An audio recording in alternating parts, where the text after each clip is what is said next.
Facing federal criminal charges just for defending myself on my land sounds insane. That's exactly what's happening to me. You heard that right. The Hope resident showed up with 2 security thugs wielding stun batons, demanding to search my lakeside cabin for a collateral violation, and in her twisted mind, that was enough to brand me a dangerous criminal. When I refused, one of them tried to pin my arms. Then things quickly spiraled far beyond the little power trip they thought they had under control. All I'll say is this. When I walked away, I walked tall. They, on the other hand, had to crawl out of the place they stormed in like kings. Drop a comment and let me know where you're watching, because this story is about to make you lose your mind. 3 months ago, I thought I'd found paradise. After my divorce was finalized and I cashed out my engineering firm, I had one goal: find a quiet place where nobody could bother me. The Lakefront ranch in East Texas seemed perfect. 23 acres apiece with a modest cabin overlooking Crystal Lake. The real estate agent, a cheerful woman named Sandra, assured me it was the ideal spot for someone seeking saluted. "You'll love it here, Derek," she said, signing over the deed. "It's so peaceful. You'll think you've died and gone to heaven." If only I'd known how prophetic those words would turn out to be. The first few weeks were exactly what I'd hoped for. I'd wake up at sunrise, make coffee on the porch, and watch the mist rise off the lake. No deadlines, no demanding clients, no screaming about alimony payments. Just me, my Brazilian jiu-jitsu training sessions in the yard, and all the peace a man could want.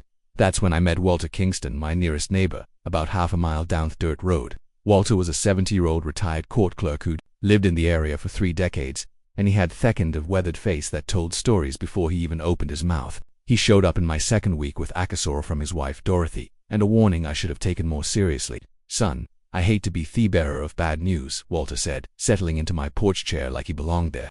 "But you need to know about Margaret Blackwood and her little kingdom." He explained how the Homeowners Association had been established 3 years prior, ostensibly to protect community values and property standards. What started as a reasonable attempt to maintain neighborhood aesthetics had morphed into something entirely different under Margaret's iron grip. "She used to be a prosecutor," Walter continued, shaking his head. "Lost her mother to some real estate scam years back, and now she thinks controlling every blade of grass is the only way to protect folks. Problem is, her definition of protection looks a lot like tyranny to the rest of us."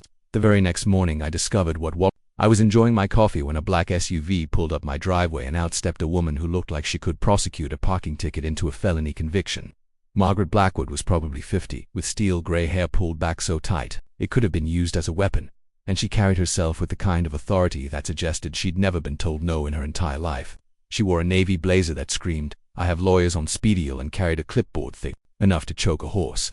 Behind her emerged 2 men who looked like they bench-pressed pickup trucks for fun, but I'll get to them later. Margaret marched up to my porch like she owned the place, which in her mind she probably did. "Mr. Walsh, I'm Margaret Blackwood, president of the Crystal Lake Homeowners Association," she announced, consulting her clipboard with the intensity of a Yanis engineer. "I'm here to discuss your property's compliance with community standards." When I politely explained that I'd specifically purchased this ranch because it predated any HOA agreements, her smile could have frozen Lake solid. That's when I made my first crucial discovery. The original deed to my property, buried in a manila folder Sandra had given me, contained something called a perpetual deed restriction, dating back to 1987. According to Texas state law, this meant my land was permanently exempt from any homeowners association established after that date. It was like having a legal force field around my property, and I could see from Margaret's expression that she knew exactly what it meant. "Interesting document," she said, examining the paperwork with the enthusiasm of someone who'd just been handed a rattlesnake. "However, community safety supersedes individual property rights when environmental concerns are involved. We'll be in touch." Mr. Walsh. She spent the next 20 minutes walking around my property with a laser measuring device, recording distances from my dock to the house, from the house to the road, from every tree to every structure, like she was planning a military invasion. The whole performance was so absurd that I almost laughed watching this perfectly manicured woman in heels measure my grass height with what appeared to be a specialized ruler. But Margaret's visit wasn't really about measurements or community standards. I could see it in her eyes as she surveyed my lakefront paradise. She wasn't looking at my property like a concerned neighbor or even an overzealous HOA president. She was looking at it like someone who'd already seen it torn down, rebuilt, and sold to the highest bidder. There was something predatory about the where she examined every corner of my land, making notes that had nothing to do with grass length or dock placement. Walter had warned me about her need for control, but this felt like something deeper, something more calculating. As she climbed back into her SUV, Margaret turned back to me with a smile that would have made a shark nervous. "Mr. Walsh, environmental law is a specialty of mine. You'll discover that Mother Nature always wins in the end. The way she said it made me realize that my peaceful retirement was about to become anything but peaceful. That evening, Walter stopped by with a bottle of whiskey and a grim expression. "She came to see you today, didn't she?" he asked, settling into the same porch chair. When I described Margaret's visit and her ominous parting words, Walter nodded like he'd heard it all before. "She's done this dance with 8 other families in the past 3 years, he explained, pouring us each a generous drink. Starts with code violations, escalates to environmental concerns, and ends with people selling their homes just to escape the legal harassment. But here's what Walter told me that changed everything. Margaret had tried to purchase my exact property 2 years earlier before I'd even heard of Crystal Lake. The previous owner, an elderly man named Frank Morrison, had refused her lowball offer and held on to the land until health issues forced him to sell. She never forgot about this place, Walter said, gesturing toward the lake. In her mind, she already owns it. You're just a temporary obstacle. As iPhone Q, my phone buzzed with a text message from an unknown number. Environmental compliance review showed. Cooperation expected. The war for my little slice of paradise had officially begun. The official-looking envelope arrived 3 days later, thick enough to suggest serious business and stamped with enough seals to make it look federal. Inside was something called an Emergency Environmental Clean Notice citing violations of the Texas Lake Protection Act, a piece of legislation I'd never heard of but carried the weight of state law. According to the document, my property posed an immediate risk to Aquatis ecosystem integrity and required mandatory remediation assessment within 14 days. The language was dense, filled with environmental jargon that sounded impressive but felt deliberately confusing, like someone had run a parking ticket through a law school textbook. What caught my attention wasn't the bureaucratic babble, but the signature at the bottom: Margaret Blackwood, Environmental Compliance Officer, Crystal Lake Protection. Our HOA president had given herself a promotion and some fancy new titles to go with her power trip. I dealt with enough legal documents during my engineering career to recognize when Simone was trying to intimidate me with official-sounding nonsense. But this felt different. This felt coordinated. My first stop was the county courthouse, a building that looked like it had been designed by someone who believed justice would be as depressing as possible. The records clerk, a friendly woman named Patricia who'd been dealing with confused property owners for decades, helped me dig into the mysterious Texas Lake Protection Act. What I discovered redmoored my blood boil in ways I hadn't experienced since my divorce proceedings. The law had been passaged 18 months earlier, pushed through the state legislature by a coalition of environmental advocacy groups with Margaret Blackwood listed as a primary consultant and lobbyist. The timing wasn't coincidental. She'd helped write laws that would give her the authority to harass property owners like me, all under the noble banner of environment. Patricia pulled up the voting records and showed me something even more disturbing. The law had passed to be exactly 1 vote in committee, with the deciding vote cast by State Representative James Harrison, who happened to be Margaret's former a school classmate, and according to Patricia's courthouse gossip, still very much under her influence. Armed with this information, I decided to attend the next Crystal Lake HOA meeting, held in the community center that looked like it had been decorated by someone with strong opinions about beige. Margaret presided over the gathering like a queen holding court, flanked by a board of directors who nodded at her every word with the enthusiasm of trained seals. When she spotted me in the back row, her smile could have been registered as a deadly weapon. Mr. Walsh," she announced to the room of maybe 20 residents, most of whom looked like they'd rather be anywhere else. "I wash up in you'd join us tonight. We were just discussing the importance of environmental stewardship in our community." The way she emphasized its dwarfs made it sound like a threat wrapped in a nature documentary. She spent the next 15 minutes delivering what can only be described as a masterclass in bureaucratic intimidation, discussing lakefront ecological responsibility and community-wide environmental compliance initiatives while making direct eye contact. With me, it was impressive in the same way that watching a snake hypnotize a mouse is impressive. During the open comment period, I stood up and politely asked about the legal authority behind her environmental compliance initis, specifically how a homeowners association had acquired state-level enforcement powers. The room went dead silent, like I just asked about her plans for world domination at a quilting bee.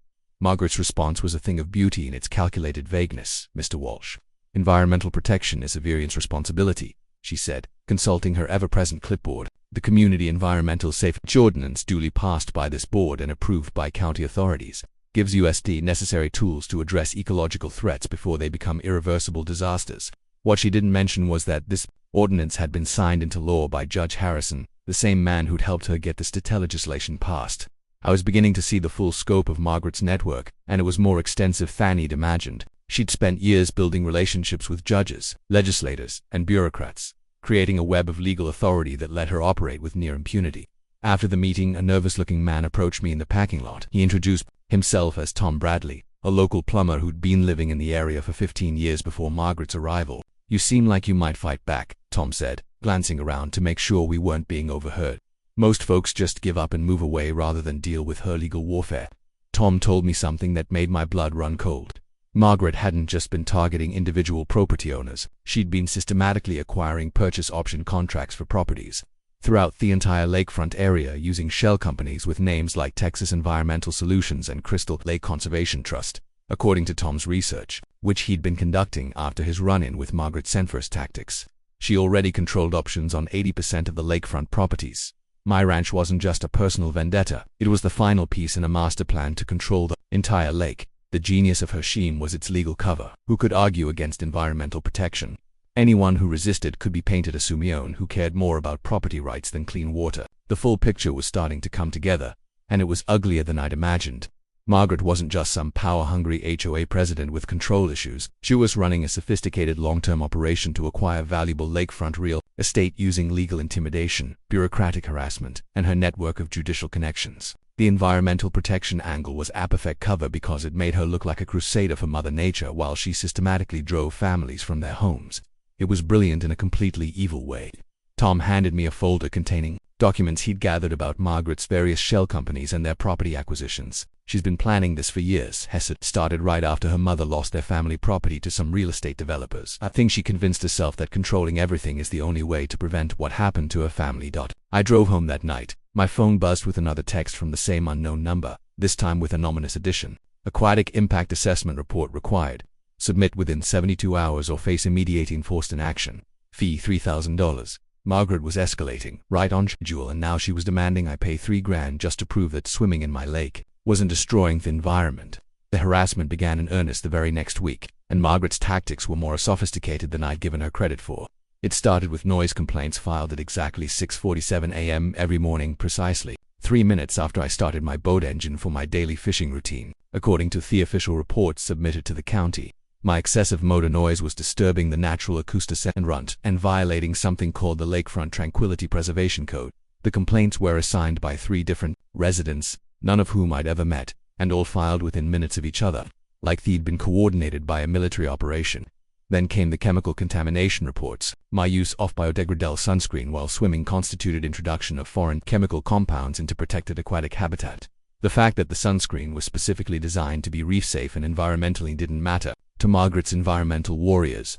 Every time I so much as dipped a toe in my lake, an violation notice appeared in my mailbox like clockwork. It was psychological warfare disguised as environmental protect, and I had to admit, it was wearing me down faster than I'd expected. That's when I decided to fight fire with fire and hired Emma Rodriguez, an environmental consultant from Austin, who specialized in debunking fraudulent ecological claims. Emma was exactly what I needed.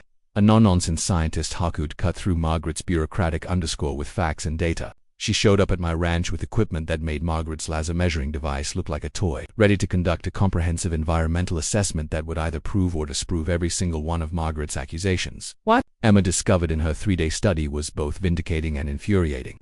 My property was not only environmentally, but it was also contributing positively to the lake's ecosystem. The native plants I'd preserved were filtering runoff better than most commercial properties.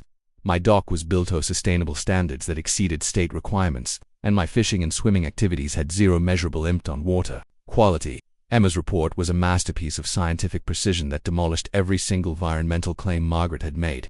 But more importantly, Emma's investigation revealed something that made my blood boil with righteous anger. During her research, Emma had cross-referenced Margaret's violation reps with similar complaints filed in other counties across Texas. What she found was a pattern so clear and damning that it could have been used as evidence in a criminal conspiracy case. Margaret had used identical language, identical timing, and identical escalation tactics against families in at least 3 other lakefront communities over the past 5 years. The environmental concerns were copy and paste jobs, modified only to reflect local geography and species. Emma showed me complaint forms that were word for word, identical except for property addresses and dates, suggesting Margaret had developed a standardized harassment protocol that she deployed like a weapon against anyone who stood in her way. "This isn't environmental protection," Emma said, spreading the documents across my kitchen table like a detective building a murder case. "This is systematic legal abuse disguised as conservation. She's using environmental law like a club to beat people into submission." The scope of Margaret's operation was becoming clearer, and it was far more extensive and calculated than I'd imagined. Emma's investigation led us to contact other families who'd been targeted by Margaret's tactics. And what we learned painted a picture of a woman who'd turned property acquisition into a science. Jake Miller, a retired teacher from the North Shore, told us how Margaret's enforcement team had visited his property 6 times in 2 months, each visit more intimidating than the last. They didn't just want compliance, Jake explained during our phone conversation. They wanted me gone. Every solution I offered, every modification I made, they found new problems. It was like trying to satisfy someone who had already decided you were guilty. Jake eventually sold his lakefront cabin to one of Margaret's shell companies for 60% of its market value just to escape its legal harassment. The pattern was always the same: environmental violations, escalating enforcement, legal costs mounting, and finally a generous offer from one of Margaret's companies to buy the property and address all outstanding environmental concerns. It was extortion with a conservation twist. But Emma's most disturbing discovery came when she started researching Margaret's enforcement team. The 2 men I'd seen with Margaret during her initial visit, Travis Morgan and Bobby Hayes, weren't just random muscle for hire. They were part of what Margaret called her environmental compliance specialists, complete with official-looking badge and identification cards that suggested government authority without actually claiming it. Emma found records showing Travis and Bobby had been trained in graduated pressure tactics designed to intimidate property owners into compliance without technically breaking laws about harassment or threats. They knew exactly how to push people to their breaking point while staying just inside legal boundaries. They're professional bullies with environmental law degrees, Emma said, showing me training documents she'd obtained through Freedom of Information requests, and they're at what they do.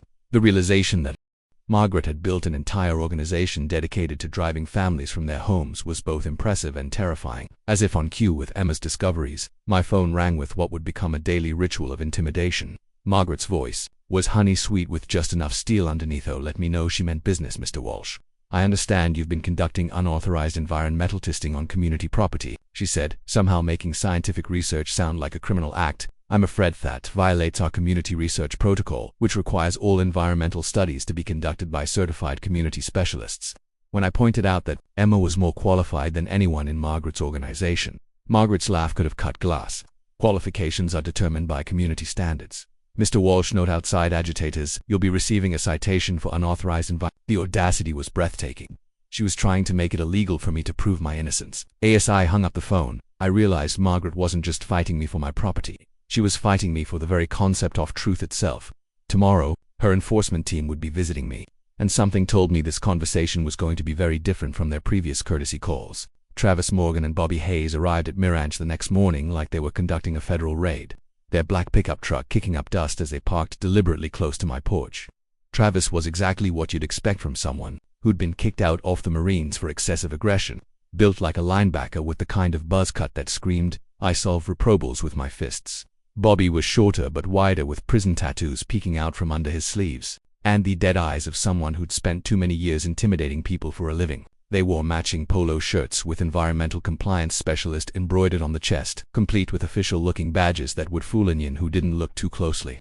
The whole setup was designed to suggest government authority without actually claiming it, walking the fine line between legitimate inspection and criminal impersonation. "Walsh," Travis denounced, consulting a clipboard that seemed to be standard equipment for Margaret's operation, "we're here to conduct an environmental compliance interview regarding recent unauthorized activities on this property." The way he said interview made it sound like I was already guilty of something, and his hand rested casually in what looked like a radio, but could have been anything I'd been expecting this visit ever since Emma's discoveries, so I was ready with my phone recording everything and a clear understanding of my rights. "Gentlemen, I appreciate your concern for the environment," I said, staying on my porch where I had the high ground, both literally and legally, "but I'm going to see some official documentation of your authority to conduct any kind of inspection on private property." Travis' smile reminded me of a shark who just smelled blood in the water. "Sir, environmental emergencies don't wait for paperwork," he replied. Taking a step closer to my porch, "We have reasonable suspicion that activities on this property are contributing to aquatic ecosystem degradation, which gives us the authority to conduct preliminary tests under the Community Environmental Safety Ordinance." Bobby nodded along like a well-trained attack dog, his hand moving to something clipped to his belt that wasn't a radio. The intimidation was professional and calculated, designed to make most people back down immediately. But I dealt with bullies before, and I knew that showing fear would only escalate the situation. What I didn't notice at first was the small device had clipped to his collar, almost hidden by his shirt. It wasn't until he turned his head a certain way that I caught the telltale glint of a camera lens, and suddenly everything made sense. He was recording our conversation, but not for the reasons I initially thought. As the interview progressed, and Travis became more aggressive in his questioning. I realized he was trying to provoke me into saying or doing something that could be used against me later. "Walsh, your lack of cooperation suggests you have something to hide," Travis said, his voice getting louder and more confrontational. "Environmental crimes are serious business, and obstruction of an official investigation only makes things worse for you." When I calmly pointed out that he still hadn't shown me any official documentation of his authority, Bobby stepped forward with kind of aggressive body language that was meant to intimidate. "Maybe you didn't hear my partner," Bobby growled, his hand now openly resting on what I could see was a taser. "We're trying to do this the easy way, but there are other options if you want to keep being difficult." That's when Walter Kingston appeared, like an avenging angel, walking up my driveway with the confident stride of someone who knew exactly what he was doing. "Morning, boys," Walter called out, his voice carrying the authority of someone who'd spent 30 years in courtrooms. I couldn't help but notice the commotion, and I thought I should mention that I've been recording this entire conversation from my property. Travis and Bobby turned toward Walter like predators who'd suddenly realized they were being stalked by a bigger predator. Walter smiled and held up his phone, which had been recording everything. "You see, used to work in the court system, and I know the difference between legitimate law enforcement and what we call impersonation of authority. What you boys are doing right now could land you in federal prison if you're not careful." The change in Travis and Bobby's demeanor was immediate and dramatic. The aggressive confidence melted away, replaced by the nervous energy of people who just realized they might be in serious legal trouble. "Now I suggest you boys head on back to whoever sent you and explain that Mr. Walsh here knows his rights, and he's got neighbor Schwo know theirs, too." Travis tried to salvage the situation with one last show of authority, but his heart clearly wasn't in it anymore. "This isn't over, Mr. Walsh," he said, backing toward Histrock while trying to maintain some dignity. "Environmental compliance isn't optional in this community, and there are consequences for people who think they're above the law." Bobby was already at the truck, clearly eager to get away from Walter's camera and legal knowledge. As they drove away, Walter walked over to my porch with the satisfied expression of someone who'd just won a chess match. "Those boys have been making rounds through the community for months," he explained, pocketing his phone. "Most folks get scared and give in to whatever demands they're making, but bullies like that only understand one thing: being bullied back by someone who knows what they're doing." Walter's intervention had been perfectly timed and expertly executed, but I could see from his expression that he was worried about something more than just Travis and Bobby's intimidation tactics. "Derek, I need to tell you something that might change how you handled this situation," he said, his voice dropping to a more serious tone. What Walter told next explained everything about Travis's hidden camera and the carefully orchestrated intimidation session. "Travis isn't just Margaret's muscle," Walter revealed, showing me documents he'd obtained through his investigation. "He's been secretly recording every interaction he has with property owners, not for Margaret, but for himself. Word is he's building an insurance policy, collecting evidence of everything Margaret's been ordering him to do." The implications were staggering. Travis wasn't just following orders, he was documenting potential crimes while committing them, creating a comprehensive record that could either destroy Margaret's operation or protect them from prosecution.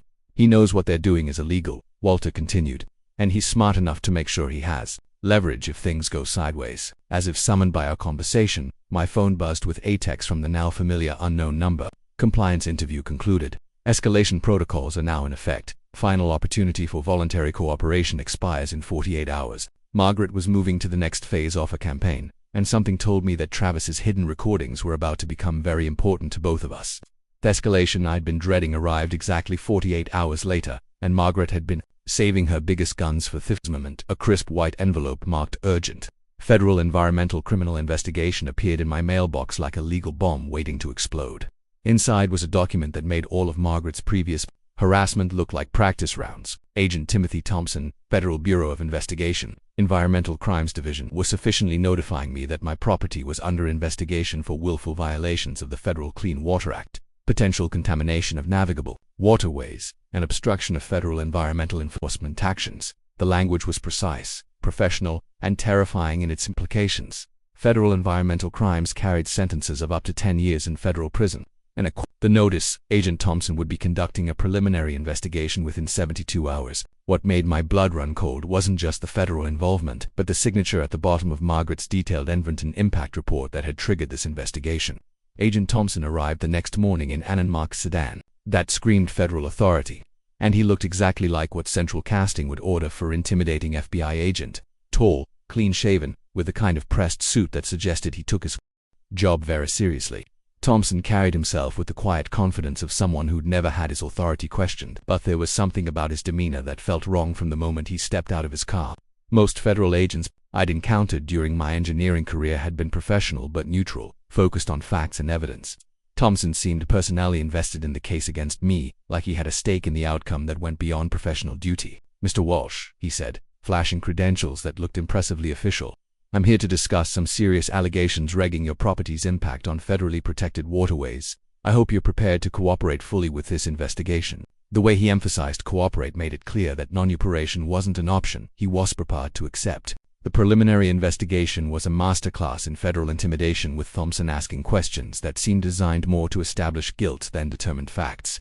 He wanted to know about every chemical I'd used on my property, every modification I had made to the shoreline, every activity that could potentially impact water quality. When I mentioned Emma's environmental assessment that had cleared my property of any violations, Thompson's expression suggested he found independent scientific analysis personally offensive. "Mr. Walsh, federal environmental standards are significantly more stringent than local assessments," he said, consulting a tablet that presumably contained Margaret's fabricated evidence. "We have undocumented reports of chemical contamination, aquatic habitat disruption, and unauthorized sedated fish to federal waterway access points. Every allegation was either exaggerated, taken out of context, or completely fabricated." But Thompson presented them with the kind of federal authority that made Oregon feel like confession. When I demanded to see the specific evidence and requested legal representation, Thompson's smile could have been registered as a weapon. That's when Emma Rodriguez proved her worth beyond environmental consulting. I'd called her immediately after Thompson's visit, and her response was swift and devastating. "Derek, I need you to listen very carefully," she said, her voice tight with controlled anger. "I've been researching Agent Thompson since you mentioned his name, and there are some serious red flags here." Emma had discovered that Thompson was currently under internal investigation by the FBI's Office of Professional Responsibility for abuse of federal resources and potential conflicts of interest in environmental cases. This wasn't his first time using federal environmental law to pursue personal vendettas, and there were at least two cases where property owners had filed complaints about his conduct. More disturbing, Emma had found records showing Thompson had been involved in environmental cases that resulted in property seizures, later sold to development companies at below-market prices. "He's not just corrupt," Emma explained. "He's part of a pattern of using federal environmental law to facilitate land grabs." But Emma's most shocking discovery came when she started digging into Thompson's background and connections. "Derek, you need to know something that changes everything about this case," she said, her voice dropping to the tone lawyers use when they're about to destroy someone's world. "Agent Timothy Thompson isn't just investigating your case. He's Margaret Blackwood's younger brother." The word hit me like a physical blow, refraying every aspect of the federal investigation in a new and terrifying light. This wasn't federal overreach triggered by legitimate environmental concerns. This was a family business operation using the full weight of federal law enforcement to intimidate property owners into submission. Margaret's environmental harassment was just the opening act. Timothy's federal investigation was the main event designed to crush anyone who dared resist. Emma had found records showing that Margaret and Timothy had coordinated on at least 3 other environmental cases over the past 5 years, each resulting in property owners selling their land to avoid federal prosecution. As if to prove Emma's point about the coordinated nature of the approach, my phone rang with Timothy Thompson's number displayed on the screen. His voice was professional and courteous, but there was an undertone of satisfaction that made my skin crawl. "Mr. Walsh, I wanted to personally update you on the progress of our investigation," he said, like he was doing me a favor by keeping me informed of my persecution. "I'm afraid the preliminary evidence is quite concerning. Federal environment are serious business and the penalties can be quite severe. However, I want you to know that cooperation with our investigation can significantly impact the outcome of this case." These text was clear: play ball with the Thompson family operation or face the full weight of federal prosecution. When I asked about specific evidence and timelines, Thompson's laugh was cold enough to freeze the lake. "Mr. Walsh, I'd hate to see this case escalate to federal court. These things can drag on for years, cost hundreds of thousands in legal fees, and even if you're eventually cleared, the damage to your reputation and finances can be irreversible." As I hung up the phone, I realized the Thompson siblings had built the perfect extortion machine, wrapped in environmental law and backed by federal authority. 6 months had passed since Margaret's first visit to Mirage, and the psychological warfare had escalated to the point where I was checking my mailbox like it might contain a bomb. Every morning brought new citations, environmental violations, and federal threats that would have broken most people long ago. But Margaret had made one crucial miscalculation in her campaign to drive him from my property. She'd assumed I was just another weekend lakefront owner who'd fold under pressure, not someone who'd spent 8 years learning Brazilian jiu-jitsu and had no intention of backing down from bullies, no matter how official their badges looked. The breaking point came on a Tuesday morning when Margaret decided it was time to stop playing games and take direct action. She arrived at my ranch with her full entourage, Travis and Bobby flanking her like trained attack dogs, and a man I didn't recognize wearing what appeared to be a genuine police. But something about the whole setup felt wrong from the moment they stepped out of their vehicles. And my instincts were screaming that this was the moment Margaret had been building toward for months. Margaret marched up to my porch carrying what looked like an official federal document, her confidence suggesting she believed this was checkmate in whatever game we'd been playing. "Mr. Walsh," she announced with authority of someone who'd never been denied anything in her life, "this is a federal environmental seizure warrant, authorizing the immediate inspection and potential remediation of this property due to imminent threats to protected waterways." The document looked impressively official, complete with seals and signatures that would fool most people at first glance. Travis and Bobby positioned themselves on either side of my porch steps, clearly intended to prevent any escape routes, while the uniformed officer stood back with the detached professionalism of someone who'd done this before. "I'm sure you understand the seriousness of federal environmental crimes, Mr. Walsh." Margaret continued, consulting her ever-present clipboard. "Cooperation with federal authorities ensures this process goes smoothly for everyone involved." The way she emphasized everyone made it clear that non-operation would have consequences that extended beyond legal troubles. My engineering background had taught me to analyze problems methodically, and everything about this situation was wrong in ways that went beyond Margaret's usual harassment. First, federal seizure warrants don't happen overnight, especially for environmental crimes that take months to investigate properly. Second, legitimate federal agents don't need HOA presidents to serve their warrants. Third, the uniformed officer, we hadn't identified himself or shown any credentials, which violated every federal procedure I'd ever encountered when I'd calmly requested to verify the warrant's authenticity by calling the federal courthouse. Margaret's mask of official authority slipped just enough to reveal the predator underneath. "Environmental emergencies don't wait for bureaucratic verification, Mr. Walsh," she snapped, her voice losing the professional tone she'd maintained for months. "Federal agents have the authority to act immediately when public safety is at risk." Travis stepped forward, producing zip-tie restraints from his belt with casual efficiency of someone who'd done this before. "Sir, I'm going to need you to place your hands behind your back while we conduct this federal inspection," he said, his voice carrying just enough authority to suggest government backing without actually claiming it. That's when 8 years of Brazilian jiu-jitsu training kicked in, along with every instinct I developed about reading dangerous situations. Travis was moving toward me with the confidence of someone who'd never encountered real resistance, expecting me to submit like every other property owner who'd faced Margaret's enforcement team. But Margaret had made a fatal error in intelligence gathering. She'd researched my property, my finances, and my legal vulnerabilities, but she'd never bothered to learn about my background in martial arts or my complete unwillingness to be intimidated by fake authorities. When Travis reached for my wrists with the zip ties, I smoothly executed an arm drag that redirected his momentum while controlling his wrist, applying just enough torque to his joint to make my point clear. The distinctive crack of his wrist fracturing echoed across the lake like a gunshot, followed immediately by Travis screaming like someone had set him on fire.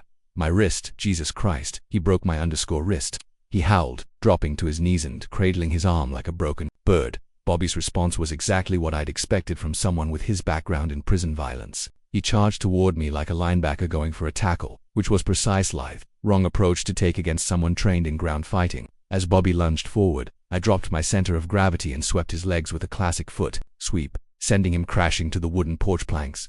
Before he could recover, I secured a heel hook on his left leg and applied pressure with the controlled precision of someone who'd practiced this technique thousands of times. The sound of Bobby's shin fracturing was even louder than Travis's wrist, a sharp snap that suggested I'd been more effective than intended.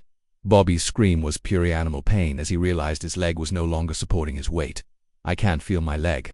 I can't walk," he shrieked, trying to crawl away from me like I was some kind of monster. The whole confrontation had lasted maybe 15 seconds, and Margaret's enforcement team was now reduced to 2 grown men writhing on my porch like injured children. The aftermath was a masterpiece of pathetic desperation as Travis and Bobby attempted to retreat with whatever dignity they could salvage. Travis, still cradling his broken wrist, tried to crawl toward the steps using one functional arm, tears streaming down his face as he muttered a constant stream of profanity and threats. "You're going to federal prison for this. This is an assault on federal officers. I'm going to sue you for everything you own," he whimpered between sobs, completely forgetting that his entire authority was based on impersonation and fraud. Bobby's retreat was even more entertaining as he attempted to hop on one leg while using his broken taser as an improvised crutch. Every hop brought a fresh wave of agony that resulted in colorful lung that would have made his prison buddies proud. "Ow. This destroyed my leg," he screamed, creating a bizarre dance of pain that would have been funny if it weren't so pathetic. The uniformed officer, whom I now realized was probably another fake, had quietly retreated to his vehicle the moment the violence started, apparently having no desire to test whether his authority was any more real than Travis and Bobby's. Margaret stood frozen in shock, watching her carefully orchestrated intimidation campaign collapse into complete disaster. Her expressions cycled through disbelief, rage, and what might have been genuine fear as she realized her enforcement team was crawling away from my property like wounded animals. "This is domestic terrorism," she screamed into her phone, presumably calling 911. "I want federal charges, RICO violations, maximum sentences." Her voice cracked with hysteria as months of careful planning disintegrated in front of her eyes. I remained on my porch, breathing steadily and watching the chaos with the calm satisfaction of someone who'd finally stopped tolerating police gentlemen. I called to Travis and Bobby as they continued their painful exodus. "You just learned why I prefer peaceful solutions. Next time, bring real warrants from real agents." Walter Kingston had appeared at some point during the confrontation, and I could see him recording everything from his porch with the satisfied expression of someone watching justice being served. As Margaret's fake enforcement team finally disappeared down my driveway, leaving only threats and bloodstains behind, I realized this was just the beginning. But whatever came next, I'd proven that Margaret Blackwood's reign of terror had finally met someone who wouldn't be intimidated, bullied, or driven from his home. The real federal agents would be arriving soon, and this time, the evidence would tell a very different story about who the real criminals were. The real FBI arrived within an hour of Margaret's hysterical 911 call, and the difference between legitimate federal agents and Margaret's theatrical production was immediately obvious. Agent Sarah Chen stepped out of her government sedan with the quiet professionalism of someone who'd spent years investigating actual crimes, accompanied by two other agents who moved with the efficient purpose that comes from real authority. Unlike Timothy Thompson's intimidation tactics, Agent Chen introduced herself clearly, showed proper credentials, and immediately began securing the scene like someone following actual federal procedures. "Mr. Walsh, I'm Agent Chen with the FBI's Public Corruption Unit," she said, her voice carrying the calm authority that comes from having nothing to prove. "We're here to investigate reports of assault on federal officers, but I need to inform you that we've been conducting a parallel investigation into potential abuse of federal authority in this jurisdiction." The words "parallel investigation" hit Margaret like a physical blow, and I could see her confidence evaporating as she realized the game had suddenly changed in ways she hadn't anticipated. What happened next was like watching a house of cards collapse in slow motion. Agent Chen calmly explained that Travis and Bobby were being arrested not as victims but as suspects in an ongoing federal investigation into impersonation of federal officers and conspiracy to defraud property owners under color of law. Walter's documentation of Margaret's harassment campaign had found its way to the FBI months earlier, triggering an investigation that had been building cases against corrupt officials across 3 states. "Mr. Walsh, you should know that everything that happened here today was recorded by federal surveillance equipment," Agent Chen continued, gesturing toward unmarked vehicles I hadn't noticed positioning themselves around my property. "We've been monitoring this situation for weeks, waiting for the Thompson operation to reveal the full scope of their criminal enterprise. The revelation that I'd been under federal protection rather than federal investigation was so surreal that I had to sit down on my porch steps to process it fully." The most devastating blow to Margaret's operation came when Agent Chen revealed what they discovered in Travis's hidden recording device. For months, Travis had been secretly documenting every conversation with Margaret, every illegal instruction, every detail of the property acquisition scheme that the Thompson siblings had been running. "Mr. Morgan was building an insurance policy," Agent Chen explained, holding up a device that looked like nothing more than a pen. 18 months of recorded conversations detailing conspiracy to commit federal crimes, including detailed planning sessions about forging federal documents and coordinating with Agent Timothy Thompson to abuse federal law enforcement resources. The irony was perfect. Margaret's enforcer had been collecting evidence against her the entire time, creating a comprehensive record of criminal activity that would have taken federal investigators years to gather independently. Travis, bleeding and broken on my porch, had been secretly protecting himself while committing crimes on Margaret's orders. Agent Timothy Thompson's arrest happened at Simolini's at the federal building in Austin, where he'd been summoned for what he thought was a routine meeting about my case. Agent Chen showed me the arrest warrant on her tablet, and the charges were extensive enough to ensure Timothy would never abuse federal authority again. Conspiracy to violate civil rights under color of law, abuse federal resources, fraud in connection with federal environmental enforcement, and RICO violations for operating a criminal enterprise. Agent Chen read from the document with obvious satisfaction. "Agent Thompson had been under internal investigation for 6 months before your case even began. Your resistance to their operation provided evidence we needed to build federal criminal cases against the entire network." The scope of the Thompson family's corruption was staggering, affecting 47 families across multiple states and involving millions of dollars in fraudulent property acquisitions. Margaret's attempts to salvage the situation were both pathetic and She stood in my driveway, still clutching her fake federal warrant, demanding to speak with someone in charge, while Agent Chen calmly read her rights. "This is a mistake. I'm an environmental protection advocate.